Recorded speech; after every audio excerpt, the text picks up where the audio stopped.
زمین کی سطح بڑے بڑے ٹکڑوں پر مشتمل ہے جو حرکت میں رہتے ہیں۔ کچھ علاقوں میں ایک ٹکڑا دوسرے ٹکڑے سے ٹکرا کر آہستہ آہستہ اس کی تبدیلی کا باعث بنتا ہے، اور یہ ٹکڑے آپس میں ٹکرانے کے بعد آہستہ آہستہ نیچے کی طرف کھسکتے بھی رہتے ہیں۔ لہٰذا ایسے علاقوں میں اکثر زمین کی سطح پر بڑی بڑی دراڑیں، زلزلے اور آتش فشاں پہاڑ نمایاں ہوتے ہیں۔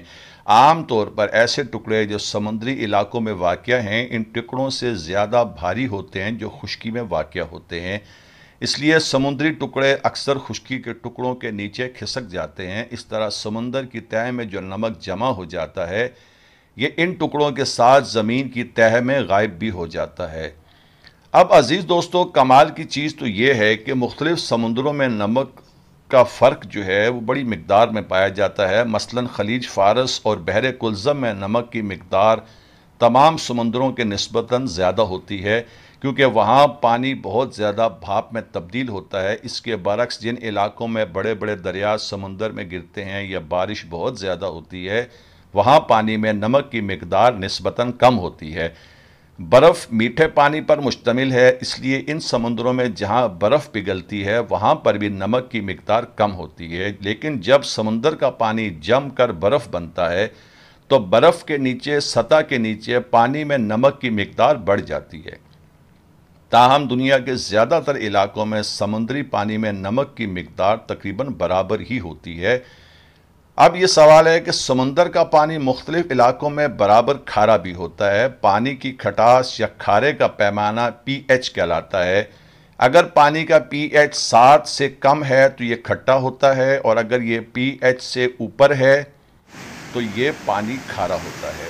اگر سمندر پانی پی ایچ 7 یا 4 اور 8.3 کے درمیان ہو، یعنی کہ انسان کا جو خون ہے وہ پی ایچ 7.4 ہوتا ہے، اگر سمندر پانی کا پی ایچ اس سے زیادہ یا کم ہوتا ہے تو سمندر اس میں رہنے والی مخلوق کو خطرہ لاحق ہو سکتا ہے۔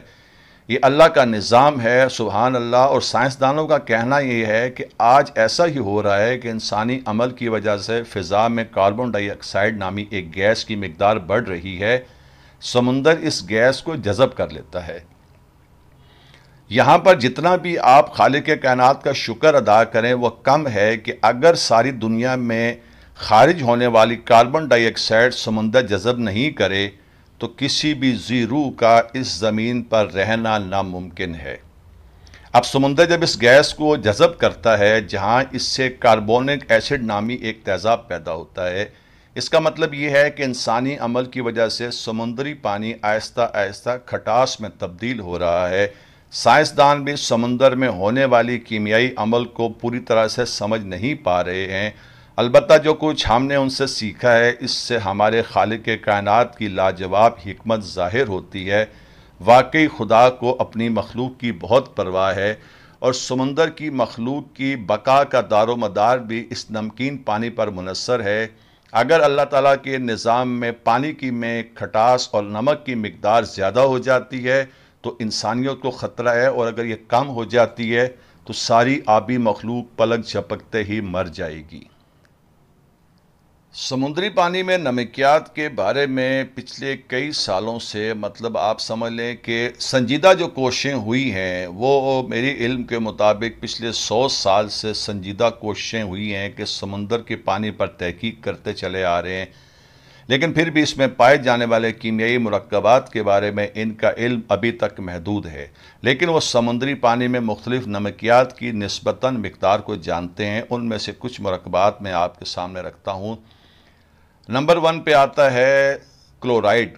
ہمارے سمندروں میں 55% کلورائڈ ہے، 30.6% سوڈیم ہے، 7.7% سلفیٹ ہے، 3.7% میگنیشیم ہے، 1.2% کیلشیم ہے، 1.1% پوٹاشیم ہے، 1.4% بائیکاربونیٹ ہے، اور 0.3% برومائڈ ہے۔ اس کے علاوہ سمندری پانی میں بوریٹ، اسٹرونشیم اور فلورائڈ جیسے مرکبات بھی شامل ہیں۔ اب آپ حیران ہوں گے کہ بعض جھیلوں کا پانی سمندر کے پانی سے بھی زیادہ نمکین ہوتا ہے۔ اس کی ایک مثال بحر مردار کی ہے جو دنیا کے سب سے نمکین جھیل ہے۔ اللہ کے کلام میں اس جھیل کو دریائے شور یعنی نمک کا دریا بھی کہا گیا ہے۔ بحر مردار کے کناروں میں ایسا پانی جھیل میں بہتا ہے جس میں نمکیات اور معدنیات گھل مل جاتی ہیں، اور یہ جھیل اس علاقے میں واقع ہے جو ہماری زمین کے باقی تمام علاقوں کے نسبت سب سے نیچے ہے۔ اس لیے پانی صرف بھاپ بن کر اس میں سے نکل سکتا ہے، اور گرمی کے موسم میں اتنا پانی بھاپ میں تبدیل ہو جاتا ہے کہ جھیل کی سطح پر ایک ہی دن میں 25 ملی میٹر یعنی کہ 1 انچ کی تیر نمک کی اترتی ہے، اور اس کے نتیجے میں جھیل کے پانی میں نمک کی مقدار تقریباً 30% ہوتی ہے، یعنی کہ سمندر کی نسبت 10 گنا زیادہ پانی اس جھیل میں موجود ہے۔ نمکین پانی میٹھے پانی سے چونکہ زیادہ بھاری ہوتا ہے، اس لیے اس سمندر میں آپ بغیر ہاتھ پیر مارے تیر سکتے ہیں، یہاں تک کہ پانی کی سطح پر لیٹ کر اخبار پڑھنا بھی ممکن ہے۔ نمک اور صاف ہوا کے بارے میں تحقیق دان یہ کہتے ہیں کہ جب آلودہ ہوا میں بادل پیدا ہوتے ہیں تو خشکی کے اوپر ان سے بارش پڑنے کا امکان کم ہوتا ہے، جبکہ سمندر کے اوپر بارش کا امکان زیادہ ہوتا ہے۔ آپ ان تمام لوگوں سے کنفرم کر سکتے ہیں جو سمندر میں مچھلیوں کے شکار کے لیے جاتے ہیں، وہ اس بات کی تصدیق اور گواہی دیتے ہیں کہ خشکی کے بجائے سمندروں میں بارشیں بہت کثیر تعداد میں ہوتی ہیں۔